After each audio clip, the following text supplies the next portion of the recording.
نہ میرے ضمنی الیکشن میں مسلم لیگ نے آ کے کوئی میرا ہاتھ بٹایا، نہ کوئی لیڈر آیا دوسری طرف سے پی ٹی آئی کا، کوئی عمران خان سمیت چیف منسٹر صاحب سمیت بار بار آ رہے تھے اس وقت اپنے کینڈیڈیٹ کی سپورٹ کرنے کے لیے۔ ابھی جو 8 فروری کو انتخابات ہو رہے ہیں تو اس میں پوچھنا چاہوں گا آپ سے کہ آپ کون سی پارٹی کے ٹکٹ سے انتخابات میں آئیں گے؟ ترقی سے پیچھے ہی رہتے والے ہیں، کافی پیچھے رہ گئے ہیں کافی چیزوں میں۔ ترقی تو ایجوکیشن کے ساتھ، ہیلتھ کے ساتھ ہوتی ہے، اس میں بہت ہی پیچھے چلے گئے ہیں۔ السلام علیکم ناظرین، آپ کا میزبان بلال مشتاق BWJ ٹی وی کے ساتھ آج آپ کی خدمت میں حاضر ہے۔ ناظرین، حکومت کی طرف سے انتخابات کا اعلان ہو چکا ہے، انتخابات کی تاریخ دے چکی ہے۔ 8 فروری کو جو انتخابات ہوں گے اس میں ہر شخص کے ذہن میں یہ ہے کہ نئی حکومت کس کی بنے گی، نیا وزیر اعظم پاکستان کا کون بنے گا۔ وہیں پہ ضلع کے لوگ اور حلقے کے لوگ، ان کے ذہن میں یہ چیز آتی ہے، یہ سوال اٹھتا ہے کہ ہمارا MPA، ہمارا MNA کون بنے گا۔ تو آج ہم اسی طرح کی ایک شخصیت جو کسی تعارف کی محتاج نہیں، سابق MPA اور سابق وزیر تعلیم قاضی محمد اسد صاحب کے پاس تشریف لائے ہیں اور وہ ہمارے ساتھ موجود ہیں۔ ان سے ہم ان کے انتخابات کے حوالے سے بات چیت کریں گے، ان کے سیاسی سفر کے بارے میں پوچھیں گے۔ السلام علیکم سر۔ وعلیکم السلام۔ کیسے ہیں سر؟ اللہ کا شکر ہے سر۔ سب سے پہلے تو آپ کو ہم BWJ ٹی وی کے چینل پہ خوش آمدید کہتے ہیں۔ بہت شکریہ سر، میں آپ سے میرا سوال یہ ہے کہ پہلے آپ کاف لیگ میں، پھر ANP، پھر اس کے بعد نون لیگ، تو اس سیاسی سفر کے بارے میں آپ کیا کہیں گے؟ یار یہ سچی بات ہے، کوئی اتنا اچھا ریکارڈ نہیں ہے۔ اچھا۔ میں جھوٹ نہیں بولتا۔ اس سے پہلے جو سفر جہاں سے شروع کیا تھا وہ تو تحریک انصاف تھی۔ اچھا۔ آپ لوگوں کو یہ پتہ ہی نہیں کہ میں تحریک انصاف کا سب سے پہلا صدر تھا ضلع ہری پور کا، اچھا، جب پارٹی بنی تھی۔ پھر میں آزاد ایک گروپ تھا 2001 میں، یہاں پہ ضلع ناظم بن گئے راجہ عامر زمان صاحب، تو میں پھر وہ پریکٹیکل پالیٹکس میں آ گیا۔ پہلے تو بس آپ کی طرح نوجوانوں کی سوچ تھی اور بڑے جذبات کے ساتھ، لیکن ہمارے ملک میں جو سیاست ہے وہ گروپ کو، جس کو جنبہ کہتے ہیں، بالکل پارٹی سے زیادہ جنبے کی ہوتی ہے ہمارے پاس سیاست، خاص کر رورل ایریاز میں، دیہاتی علاقوں میں۔ تو وہ پھر میں گروپ میں جب آ گیا تو وہ کرتے کرتے بات گئی جی کہ ہم آزاد الیکشن لڑیں گے۔ میں نے عمران خان صاحب سے اس وقت پوچھا بھی تھا، میں نے کہا جی کسی پارٹی کے ساتھ کوئی الحاق ہو سکتا ہے؟ تو انہوں نے کہا نہیں ہم سولو فلائٹ کریں گے۔ اچھا۔ تو سب نے کہا یار کہ پھر اس طرح سے بہتر ہے کہ آزاد ہی لڑ لو۔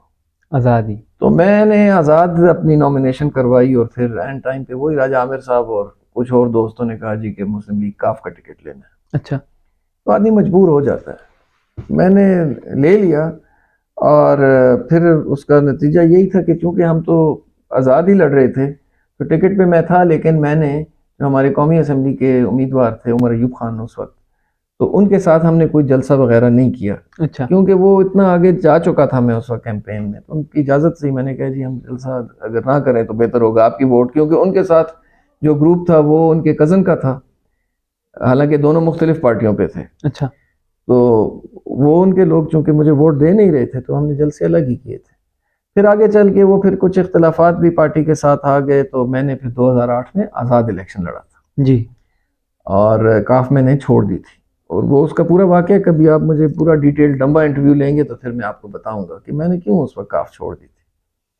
تو میں پھر اللہ نے مجھے آزاد کامیاب کیا۔ پہلے تو چلیں کاف پہ ہو گیا، میں اپوزیشن میں بیٹھ گیا 5 سال کے لیے۔ اگر آزاد ہوتا تو پھر میں اس دفعہ بھی کچھ مجھے اپنے حلقے کے لیے فنڈ وغیرہ نہیں، میں جیت گیا تھا 2002 میں، میں کاف کی ٹکٹ پہ جیتا تھا پہلی دفعہ۔ لیکن یہ کہ وہاں پہ جب میں اسمبلی پہنچا تو وہاں پہ MMA کی گورنمنٹ تھی اور کاف کے ہم ٹوٹل 10 MPs تھے۔ اچھا۔ تو ہم نے 10 سال 5 جو سال تھے وہ میں نے اپوزیشن میں گزارے، تو کوئی فنڈ وغیرہ صحیح نہیں لا سکا، کچھ اس طرح لوگوں کے کام وغیرہ نہیں کر سکا، لیکن اس کے باوجود لوگوں نے مجھے آزاد حیثیت سے 2008 میں کامیاب کیا۔ اور پھر میں جب کامیاب ہو گیا تو وہاں پہ عوامی نیشنل پارٹی کی حکومت بنی۔ اچھا۔ تو جو آزاد ہوتا ہے وہ آپ کو پتہ ہے اس کا گورنمنٹ کے ساتھ ان کو جانا پڑتا ہے۔ تو میں پھر عوامی نیشنل پارٹی میں شامل ہو گیا۔ عوامی نیشنل پارٹی نے پھر مجھے وزارت دے دی۔ اچھا۔ اور وہ بھی تعلیم کی وزارت دے دی، تو کچھ میرا دھیان بھی تھا اس طرف۔ 5 سال میں نے پھر اپنے اس وقت جتنا مجھ سے خدمت ہو سکتی تھی میں نے کی ہے، صوبے کی ہے اور ضلع کی بھی کی ہے، حلقے کی بھی کی ہے۔ تو میں جب وہ حکومت ختم ہوئی مارچ 2013 میں اور 11 مئی کا جو الیکشن ہے وہ اناؤنس ہوا، تو میں آزاد کیمپین ہی کر رہا تھا۔ اچھا، تو جو کہتے ہیں نا جو وننگ فارمولا ہوتا ہے اس کو نہیں چینج کرنا چاہیے، بالکل ہمیں ساری پارٹیوں کے لوگ ووٹ دیتے ہیں، اور جب میں جیتا بھی تو میں نے پھر کبھی اس میں یہ نہیں کیا، حالانکہ اس وقت بڑے دل والی پارٹی ہے ANP، یہاں پہ تو ان کی ووٹ نہیں تھی، لیکن اس کے باوجود انہوں نے مجھے موقع دیا، میں نے سب کا کام کیا ہے۔ اچھا، میں نے کبھی یہ نہیں کیا کہ یہ فلاں پارٹی ہے یا وہ ہے، میں نے سب کا کام کیا۔ تو 2013 میں بھی میں آزاد تھا، اور پھر اینڈ ٹائم پہ اس گروپ ایک آ گیا کہ جی مہربانی کریں آپ ہمارے ساتھ استعفیٰ PMLN میں آ جائیں۔ اچھا، میں نے کہا جی میں کبھی PTI، کبھی کاف اور کبھی آزاد ANP، تو میں نہیں کرنا چاہتا، لیکن بس وہ سارے صلاح مشورہ پورے جنبے نے کی، اور گروپ اس نے وجہ کی، سے آپ تو میں نے پھر نون کا ٹکٹ لے لیا اور پھر میں نہیں جیتا۔ جی اچھا میں نہیں جیتا، میں ہار گیا، تو بڑا قریب سے ہارا تھا میں ویسے 2013 والا الیکشن، اور اب چونکہ 10 سال گزر گئے اس پہ کیا روشنی ڈالنی، وہ فیئر رزلٹ تو نہیں تھا، میں نہیں مانتا کہ وہ ہم نہیں جیتے وہ الیکشن، اچھا، ہم جیتے تھے لیکن رزلٹ جو بھی تھا، باقی سب نظر آ رہا ہے کہ جو بھی سہولت کاری کسی کے لیے کی گئی تھی 10 سال پہلے، وہ اس کا نتائج اب آپ کے سامنے ہے آج کل۔ اچھا تو سر، یہ ابھی جو 8 فروری کو انتخابات ہو رہے ہیں، تو اس میں پوچھنا چاہوں گا آپ سے کہ آپ کون سی پارٹی کے ٹکٹ سے انتخابات میں آئیں گے یا آزاد حیثیت سے آئیں گے؟ جی اگر میں اس سے پہلے بلال یہ بات ختم کروں گا جو آپ نے روکی ہے، اب انٹرسٹنگ بات ہے، اچھا، میں قریب سے ہار گیا 2013 کا جو جنرل الیکشن ہے صوبائی اسمبلی کے لیے، تو پھر میں نے جو MP صاحب جیت گئے تھے ان کے خلاف کیس کیا، اچھا، ان کو پھر میں نے ڈسکوالیفائی کروایا۔ تو اس حلقے میں ضمنی الیکشن ہوا تھا 2014 میں، تو اس ضمنی الیکشن کے لیے مجھے بہت آفر آئی حکومتی پارٹی کی طرف سے، جس کی اس وقت حکومت تھی، کہ آپ ہمارا ٹکٹ لے لیں یا آپ آزاد لڑ لیں، تو ہم اپنا کینڈیڈیٹ نہیں کھڑا کرتے۔ میں نے کہا نہیں جی میں نے نون نہیں چھوڑنی۔ تو انہوں نے کہا بھئی اگر آپ نون پہ جیت بھی جائیں گے تو جب KP میں آپ اسمبلی میں آئیں گے، یہاں پر تو گورنمنٹ ہماری ہے، تو آپ لوگوں کے لیے کیا کریں گے؟ میں نے کہا نہیں جی بس میرا نظریہ ہے، میں نہیں چھوڑوں۔ اچھا، تو بہت میرے اوپر پریشر تھا، میں نے پھر اس دفعہ برداشت کیا، اور میں پھر ہار گیا، بلکہ میں 3rd آیا حلقے میں، میرے پاس PTI فرسٹ آئی۔ اس وقت آپ کی ووٹ کتنی ہوئی تھی سر؟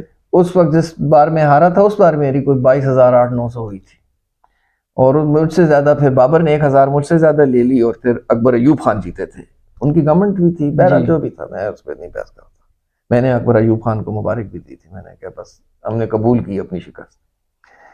تو پھر 2018 تک میں نون میں ہی تھا، بیچ میں بابر نواز خان MNA بھی بن گئے، ان کی بھی بھرپور سپورٹ کی، لیکن میں نے محسوس کیا کہ مرکز میں تو مسلم لیگ کی گورنمنٹ تھی، نہ میرے ضمنی الیکشن میں مسلم لیگ نے آ کے کوئی میرا ہاتھ بٹایا، نہ کوئی لیڈر آیا، دوسری طرف سے PTI کا کوئی عمران خان سمیت چیف منسٹر صاحب سمیت بار بار آ رہے تھے اس وقت اپنے کینڈیڈیٹ کی سپورٹ کرنے کے لیے، تو یہ ہمارا نہیں مسئلہ چل رہا تھا۔ پھر دوسری بات یہ تھی کہ جو بھی فنڈنگ ہو رہی تھی اس میں ہمیں کوئی نہیں پوچھتا تھا، اچھا، ہاں بس جو بھی تھا وہ بابر خان کو ہی ملتا تھا، اور میں سمجھتا ہوں کہ اگر میرے حلقے میں کوئی کاؤنسلر بھی ہے نا، جی تو اگر میرے پاس کوئی فنڈ ہے تو میں اس کو ضرور انوالو کر کے رکھوں گا اور اس کے ذریعے دوں گا۔ بالکل، تو مہربانی بابر خان کرتا تھا، پارٹی کی کوئی مہربانی نہیں ہوتی تھی۔ اچھا اچھا، اگر بابر خان بلا کے افتتاح وغیرہ میں ہمیں ساتھ کھڑا کرتے تھے، تو اس کے باوجود ایک اور ایپیسوڈ ہوا، میں نے پھر بھی 2018 کا الیکشن پارٹی کے ٹکٹ پہ لڑا، تو ہم سارے ہی ہار گئے، میاں صاحب جیل چلے گئے۔ تو 4 سال تو میں نے جتنا بھی وہ تحریک انصاف کا ٹائم تھا ہم اپنی پارٹی کے ساتھ رہے، موٹر وے پہ جاتے رہے، پوری بھرپور اپوزیشن کی۔ تو جب 2022 کی اپریل میں ہماری گورنمنٹ آئی، اچھا، اس کے بعد PDM کی گورنمنٹ تھی بیسکلی، جی لیکن میں سمجھتا ہوں کہ جب حکومت آئے تو عوام یہ نہیں جانتی کہ فنڈ ہے یا نہیں ہے، وہ رابطہ چاہتے ہیں، بالکل، پارٹی نے ہمارے ساتھ کوئی رابطہ نہیں رکھا۔ اچھا، تو پھر میں نے یہی طے کیا کہ جہاں پہ عزت نہیں ہے، جہاں پہ پہچان نہیں ہے، وہاں پہ رہنے کا کیا فائدہ ہے؟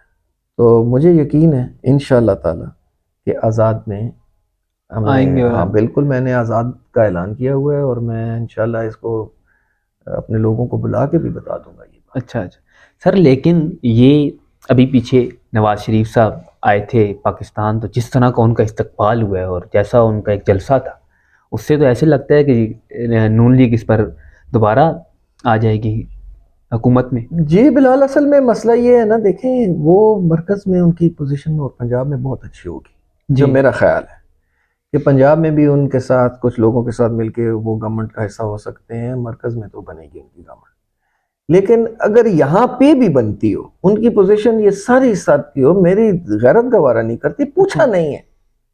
دیکھیں جب آدمی طاقت میں ہو، اس کے پاس اقتدار ہو، تو رابطہ نہ رکھے تو میں نہیں سمجھتا کہ پھر، اگر مجھے اس طرح ہار جانا منظور ہے، لیکن میں جہاں پہ عزت نہیں ہے وہاں پہ نہیں جانا چاہیے.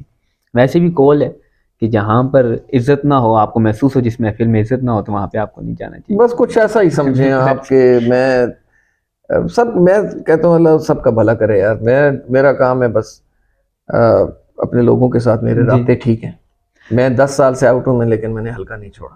سر، اگر آپ آزاد کی حیثیت سے انتخابات میں آ جاتے ہیں تو کس بنیاد پہ آپ کو لگتا ہے کہ مجھے عوام جو ہے وہ ووٹ دے گی؟ دیکھیں ادھر بنیاد جو ہے نا، کاموں کی کوئی بنیاد نہیں ہوتی. اچھا. ہاں یہ آپ کو میں پہلے بتا دوں، الیکشن کامیابی کے لیے کامیاب ہونے سے زیادہ آپ کا کانٹیکٹ اور کنیکشن عوام کے ساتھ کیا ہے، اچھا، اس کی سیاست ہے ہمارے ملک میں. دیکھیں ہم انڈر ڈیولپڈ ایک ترقی پذیر ملک ہیں.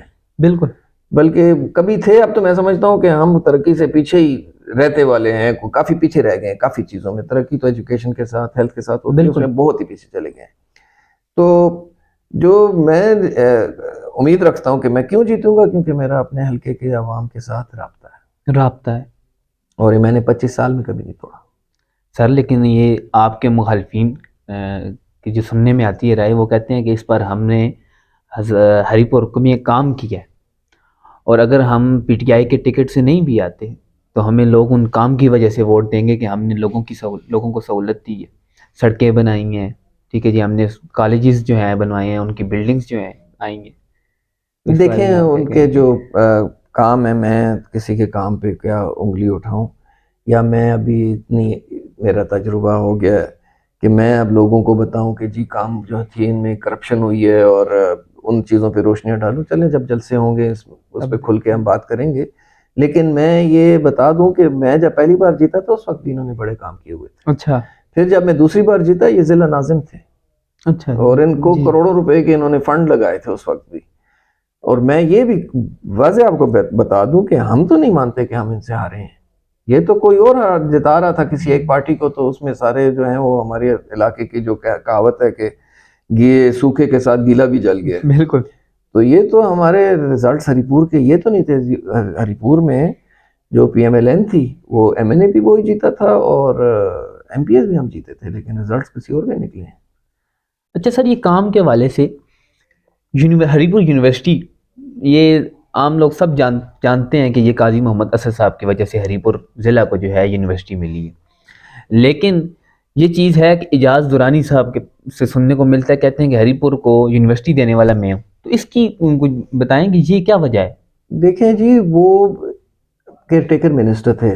اچھا. 2007 میں جب یہ الیکشن ہوا تھا، تو آپ کیئر ٹیکر منسٹر کی حیثیت سے انہوں نے یہاں پہ یہ جو جنگل کی زمین تھی اس پہ ہزارے یونیورسٹی کا کیمپس کھلوایا تھا. اچھا، کیمپس کھلوایا تھا. جی، وہ ہزارے یونیورسٹی کا کیمپس تھا. تو بنیاد تھی نا، بنیاد تھی. اس میں کیا برائی ہے کہ اگر اعجاز خان نے اس کی بنیاد رکھی اور میں نے اس کو اور آگے لے گیا ہوں. بالکل.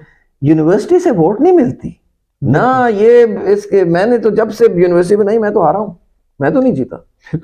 تو یونیورسٹی سے ووٹ نہیں ملتی یار. یہ بات یہ ہے کہ دیکھیں کہ آپ کی نیت کیا ہے. میں سمجھتا ہوں کہ ہری پور کے لیے جو بہتر ہو سکتا تھا، یونیورسٹی کو اور مضبوط کیا جاتا، اسکالرشپس لائی جاتی، غریبوں کو موقع دیا جاتا. سیمیسٹر فیس اتنی بڑھ گئی ہیں، لوگ ڈونیشنیں مانگتے پھر رہے ہیں اسٹوڈنٹس، دوسرے شہروں کے غریب جو اسٹوڈنٹس ہیں نہیں پورا کر سکتے، افورڈ ہی نہیں کر سکتے لوگ. تو ایجوکیشن کے لیے کچھ سرکاری فنڈنگ بڑھانے کی ضرورت ہے. اب یہ کیمپس تھا جی جب میں آیا، یہ کیمپس بنا اس لیے تھا کہ یہ زمین بک رہی تھی اور اس کو ایز ایم پی اے میں نے 2007 میں روکا تھا. اچھا جی یہ نہ ادھر یہ زمین نہ ہوتی تو یہ یونیورسٹی شاید نہ بن سکتی، کیونکہ پھر زمین خریدنی پڑتی، غریب ملک ہے کہاں سے خریدتے. تو یہ اس جگہ پر اعجاز خان نے بنایا تھا ہزارہ یونیورسٹی کا کیمپس، اور اس کے بعد پھر میں ہائر ایجوکیشن کا منسٹر تھا، یہ میری ڈومین تھی. بالکل سر. اور اس کے لیے ویسے نہیں یونیورسٹی بن جاتی، پھر اس کو کروڑوں روپے دینے پڑتے ہیں. ایسا ہی. تو عوامی نیشنل پارٹی کی گورنمنٹ میں جہاں سے کہ انہیں کوئی ووٹ نہیں ملتی خاطر خواہ، اس کے باوجود ان لوگوں نے مجھے اجازت دی، میں نے یہاں پہ یونیورسٹی بنائی، اور آج وہاں پہ تقریباً 8-9 ہزار اسٹوڈنٹس پڑھ رہے ہیں. تو یہ 8-9 ہزار آپ ذرا ملٹیپلائی کریں نا، اگلے 30 سال میں آپ فیوچر دیکھیں یہ کہاں جائیں گے انشاءاللہ. بالکل یہی بات ہے. لیکن اس سے ووٹ تو نہیں ملی مجھے، نہ ملنی ہے، لیکن میرا ضمیر مطمئن ہے. میں نے ہری پور کو اس انٹرنیشنل کلب کا حصہ بنا دیا ہے جہاں پہ اسٹوڈنٹس جو ہیں ان کی سوچ جو ہے وہ ایک یونیورسٹی اسٹوڈنٹ کی جو سوچ ہے وہ ڈیفرنٹ ہوتی ہے. اچھا سر، یہ عبدالسلام لائبریری جو ہے اس میں بھی آپ کا کردار تھا؟ جی میں نے بنائی، میں نے. اچھا. وہ میں نے بنائی، میں نے انوگریٹ میں نے کی ہے. اس لیے میں نے بنائی ہے کہ لائبریریز کا ٹرینڈ ہی ختم ہو گیا. سارے جو ہیں وہ نوجوان بیٹھے ہوئے موبائل فون پہ، فیس بک پہ ساری دنیا کو لرن کر رہے ہیں، وہاں سے کہہ رہے ہیں بحث مباحثوں میں پڑھیں. جب تک آپ پڑھیں گے نہیں، اور خاص کر آپ کتاب نہیں پڑھیں گے، کیونکہ اسکرین پہ آپ اتنا لمبا پڑھ نہیں سکتے. بالکل. کتاب کی جن قوموں کو عادت نہیں ہے یا ختم ہو گئی ہے، وہ کہا تھا نا میرے خیال میں اقبال نے ہی کہا تھا نا کتاب کے بارے میں. اب تو مجھے وہ شعر اس طرح پورا یاد نہیں ہے، آپ کی شاید ایڈیٹنگ میں وہ میں بعد میں پھر آپ کو بتا دوں کہ خدا تجھے کسی طوفان سے آشنا کر دے کہ تیرے بحر کی موجوں میں اضطراب نہیں. واہ. تو کتاب خواں ہے مگر صاحب کتاب نہیں. اس کا مطلب آپ سمجھ لیں تو آپ کو پتہ چل جائے گا آپ کی ڈاؤن فال کا ریزن. آپ کتابیں ریسرچ ساری کسی اور کے پاس ہے، آپ پڑھ تو رہے ہیں لیکن آپ لکھ نہیں رہے. تو ابھی تو آپ پڑھنے سے بھی دور ہو گئے. آپ کی لائبریریز کی حالت کیا ہے؟ کوئی آتا ہی نہیں ہے، نہ کوئی انٹرسٹ لیتا ہے. ویران پڑ گئی ہے، ویران. تو اس کو ایسے نہیں تھی نا، اس کو فوکس کرنا چاہیے تھا. یہاں پہ فنکشنز ہونے چاہیے. یہاں پہ اب 10 سال میں باہر رہا ہوں نا، تو ملی ہے نا آپ کو 10 سال میں لائبریریز اور مہنگی یونیورسٹی کی تعلیم تو مل رہی ہے، لیکن آپ کو ساتھ گلیاں مل گئی ہیں، ٹرانسفارمرز مل گئے ہیں، وہ سڑکیں مل گئی ہیں. اربوں روپے گنے جائیں گے نا ابھی، پھر آ کے پھر وہی رٹا لگے گا کہ اتنے ارب وہاں دیے ہیں اور فلاں ارب روپے وہاں دیے ہیں. تو آپ بارشیں ہوں گی، سڑکوں کا جا کے حالت دیکھ لیں. ایسا ہی. اچھا سر، اگر آپ اقتدار میں آ جاتے ہیں تو اس کے بعد آپ نے اپنے حلقے کو بہتر بنانے کے لیے کیا کیا اقدامات سوچے ہوئے ہیں کہ میں اقتدار میں آنے کے بعد یہ ضرور کروں گا؟ اس وقت آپ کے صوبے کی پوزیشن یہ ہے کہ پینشنوں سے دور تنخواہوں کے پیسے نہیں. تو اگر آپ یہ سمجھیں کہ میں کوئی بہت بڑے پروجیکٹس لانچ کرنے کی پوزیشن میں ہوں گا تو میں نہیں مانتا کہ ایسے ایک دم ہو سکے گا. اچھا. میرے نزدیک جو سب سے بڑی ریکوائرمنٹ ہے بچوں کو سکل دینا، کیش سکل دینا، جس سے کوئی کیش ان کی ایسی میں ان کو کوئی ٹریننگ دلوا سکوں کہ جس کے ذریعے وہ اپنی پیٹ پالنے کے قابل ہو سکیں، اپنا گھر چلا سکیں. جی اپنا گھر چلا سکے. چلیں گھر تو والد چلا ہی رہا ہے، بوڑھا بابا لگا ہی رہے گا. یہ اپنی زندگی بنا سکے تاکہ ماں اس کی شادی کے لیے کہیں جائے تو اس کو رشتہ مل سکے. اب تو مصیبت یہ ہے کہ بچے بڑے ہوتے جا رہے ہیں، نوکریاں ہیں کوئی نہیں ہیں، شادیاں کرا دیتے ہیں، پھر وہ جھگڑے بنتے ہیں، روز عدالتوں میں ان کے کیسز چل رہے ہیں. تو لڑکے لڑکیوں دونوں کے لیے، نوجوانوں کے لیے، چاہے وہ بی ایس ہیں یا ان کو ایم ایس بھی ہے، کیش سکل کسی کے پاس نہیں ہے. بالکل. تو ایک تو میں اس پہ کام کروں گا بہت زیادہ. دوسرا میرا یہ ایک جد و جہد ہوگی، کمٹمنٹ ہوگی، اور ہم سب کی ہونی چاہیے کہ ہمارے جو ہاسپٹل ہیں اس کی جو ایمرجنسی سروسز ہیں ان کو امپروو کرنا ہے. کہ یہاں جو بھی زخمی ہے اس کو اٹھا کے تو نہ بھیج دیں جی آپ ایبٹآباد جائیں اور راستے میں فوت ہوں. جس نے فوت ہونا ہے ادھر ہی، اللہ کرے کہ اس کو سہولت مل جائے. اچھا. تو اگر ہونا بھی ہے تو پوری کوشش کر کے، اللہ نے تو کہا ہوا ہے کہ موت کا وقت مقرر ہے، لیکن اس کبھی اسلام آباد اور ایبٹآباد نہ بھیجیں، ہم اپنے ہاسپٹل کو امپروو کریں گے. اور تیسرا میرا ہے ٹارگیٹ، میں اپنی یونیورسٹی کو اسکالرشپس لاؤں گا، ان کو اپنے کالجز میں اس ایجوکیشن کا جو کلچر ہے اس کو مزید انشاءاللہ آگے لے کے جائیں. سر آپ ہمارے چینل BWJ TV کے وساطت سے عام لوگوں کو کیا پیغام دینا چاہیں گے؟ میرا پیغام اپنے بھائیوں اور بہنوں کے لیے یہ ہے کہ ابھی میں چونکہ سیاسی آدمی ہوں تو سیاسی پیغام ہی دوں گا بالکل کہ 8 فروری کو الیکشن کا اعلان ہوا ہے تو اچھا فیصلہ کریں، اچھے لوگوں کو پسند کریں، اور جو آپ کا فیصلہ ہوگا وہ 5 سال آپ کے ساتھ چپکا رہے گا، اور اچھا فیصلہ اگر ہو گیا تو فائدہ ہوگا، اور اگر نہ ہوا اور نقصان ہوا، غلط لوگ آ گئے تو اس گناہ میں آپ بھی شامل ہوں گے۔ بالکل سر، آپ کا بہت بہت شکریہ، آپ نے اپنا قیمتی وقت ہمیں دیا۔ ناظرین، اگر آپ کو ہماری ویڈیوز پسند آ رہی ہیں تو ہمارا یوٹیوب چینل ضرور سبسکرائب کریں، ہمارا فیس بک پیج فالو کریں، لائک کریں، شیئر کریں۔ بہت شکریہ۔ میں آخر میں بتا دوں، میں نے بھی آپ کا یوٹیوب پہ میں آپ کا سبسکرائبر ہوں۔ بہت شکریہ سر، بہت شکریہ۔